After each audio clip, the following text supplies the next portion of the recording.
Chernobyl nuclear power plant was a facility located in the small Ukrainian town of the same name, Chernobyl. The facility's official name was Vladimir Ilyich Lenin Nuclear Power Plant.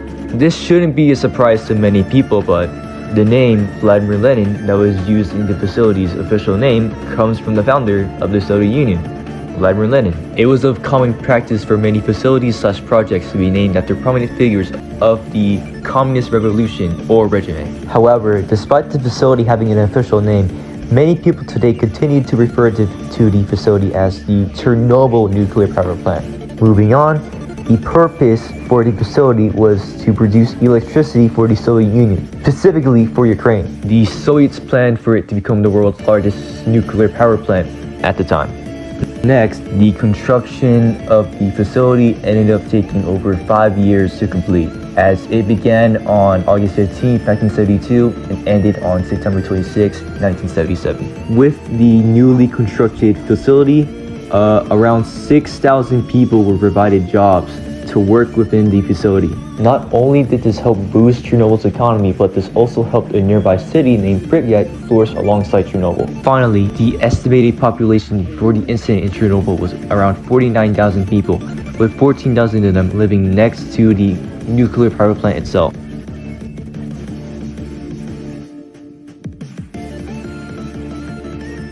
On April 26, 1986, during a safety test, scientists were seeing if the facility could run on low power. As this was occurring, reactor 4 had an unusual malfunction, so in order to correct the malfunction, they turned off power completely. As you can see, this went completely wrong, as for some odd reason, reactor 4 had a power spike when the power went down. Fuel was then leaking out of it. This fuel caught a flame and started to heat up the steam engines.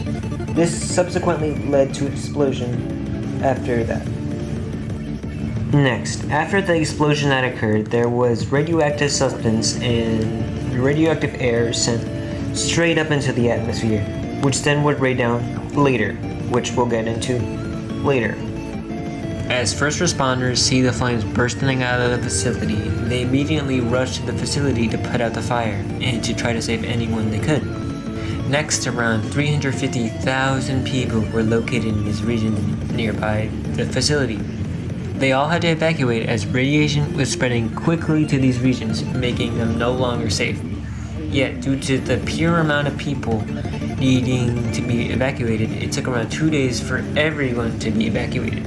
If you weren't part of the initial people that were evacuated, you were just a sitting duck marinating in the radiation. The explosion killed around 50 people tragically. The Soviet Union then tried to cover up the situation initially, as they didn't want the word to get out that Chernobyl exploded. But it's kind of hard to do that when Europe's radiation levels were increasing like higher than normal, which raised red flags for other countries.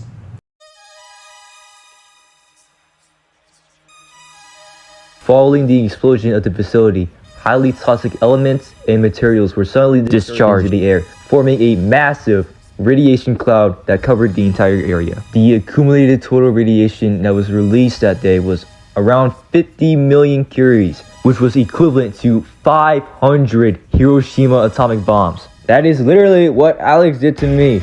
He nuked my house 50 billion times. I live in a crater. I live in a crater within a crater within a crater within a crater within a crater within a crater within a crater. Moving forward, the radiation was so potent, in fact, it managed to travel across the entire Atlantic Ocean and reach the Americas. Thankfully, nobody was harmed, since by the time the radiation actually hit the Americas, it was so reduced and insignificant that it barely affected anyone. Next, elements such as iodine-131, cesium-134, cesium-137, and strontium-90 were released alongside 100 different other radioactive substances. However, those 4 elements were more of the significant ones. As a result, the radiation delivered significant changes and mutations within the DNA of people, animals, and plants. The increased mutation rates would come to genetically change the way leaves were shaped, as well as causing some notable physical deformalities in animals. An example of this is the eastern tree frog. The frogs are normally seen to be green, but in the case of one living in the Chernobyl exclusion zone, they have been found to be darker, sometimes even completely black. Moving forward, radioactive fallout also occurred in the area, leaving small radioactive flakes from falling out of the sky. While some flakes started to rapidly decay, others were everlasting. Shortly after the accident, around 53,000 people would arrive at the scene to help clean up before the situation got any worse.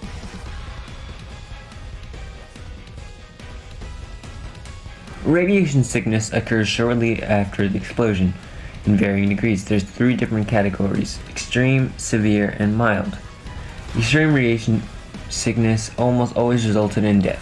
Severe radiation sickness sometimes led to death, but mainly led to just severe sickness with symptoms like blisters, skin burns, hair loss, severe nausea, and severe vomiting.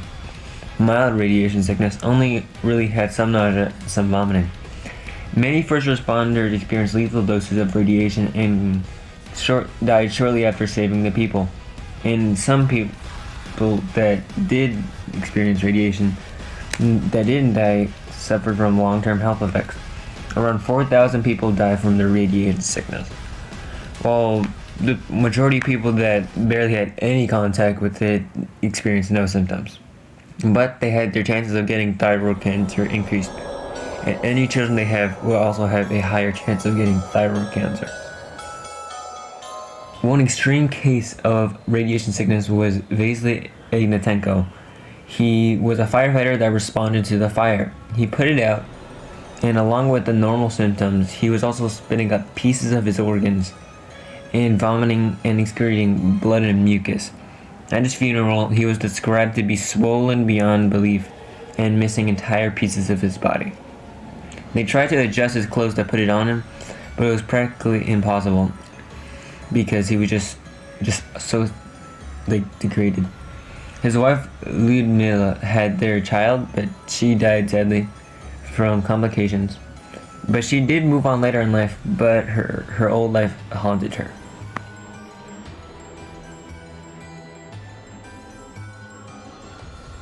Safety regulations are now much more enforced so things don't get messed up.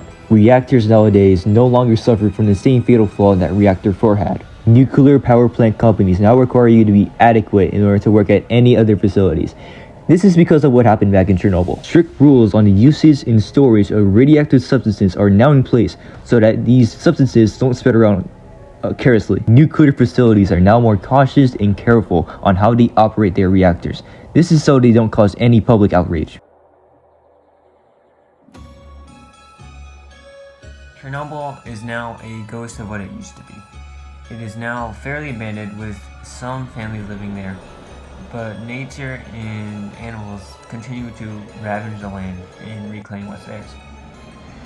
Tourism is now a common thing, as radiation has cooled down a lot, but it is still possible to perish from the amount of radiation that you can intake if you stay too long. Chernobyl is now covered by a dome that took 25 years to get to, but 206 days to build. And Chernobyl is now an eerie reminder of what an apocalypse could look like.